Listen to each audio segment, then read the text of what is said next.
Within our jobs as human service professionals, we will likely encounter job stressors as well as personal stressors.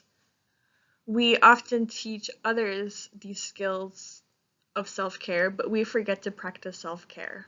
We must remember to practice what we teach others. It is important to remember that self-care can look different to each person. In my research, I have found ways that mental health professionals and human service professionals take care of themselves. First is you eat healthy, exercise. Additionally, to maintain relationships in and outside of the workplace, to set boundaries in the workplace. For instance, if someone is having a difficult time, then they might say no to taking on more clients. Additionally, it is important to practice mindfulness and be intentional about the work that we do.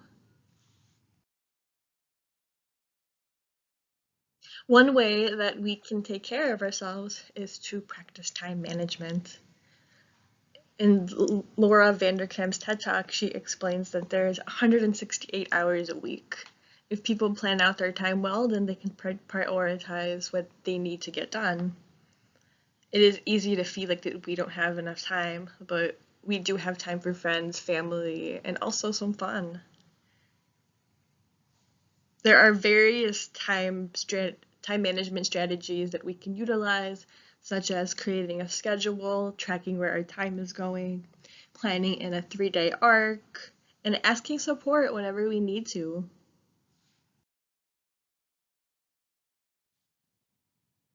Another way that we can practice self-care is to set boundaries. Jocelyn Williams, a social worker, was asked how she practices self-care.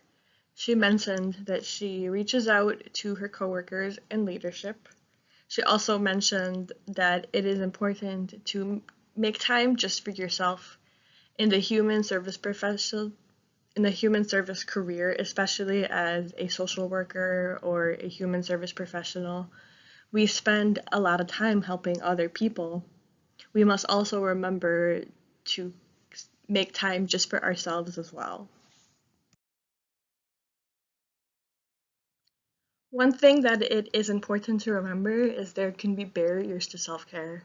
Some of these barriers include finances, guilt, difficulty creating habits, obtaining resources.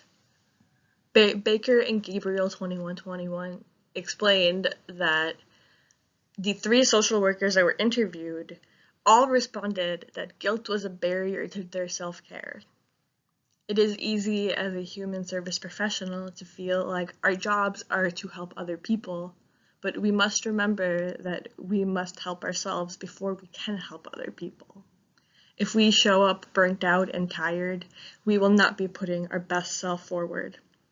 There are options to these barriers. For instance, if a person wanted to exercise, but finances were keeping them from exercising, then we can create at-home plans or reach out to people who can provide us with these resources.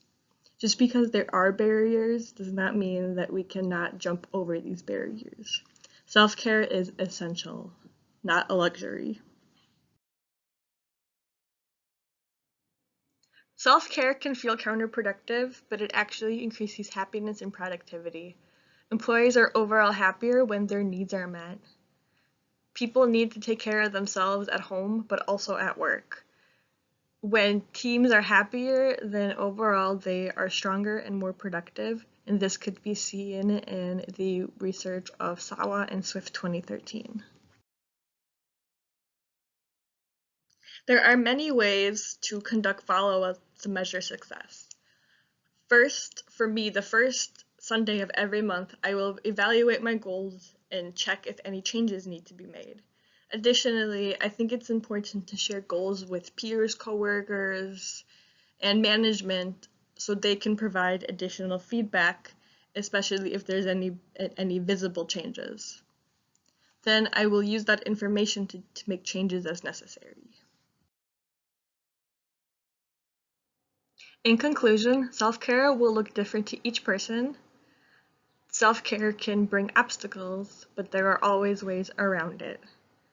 There are always resources and options available.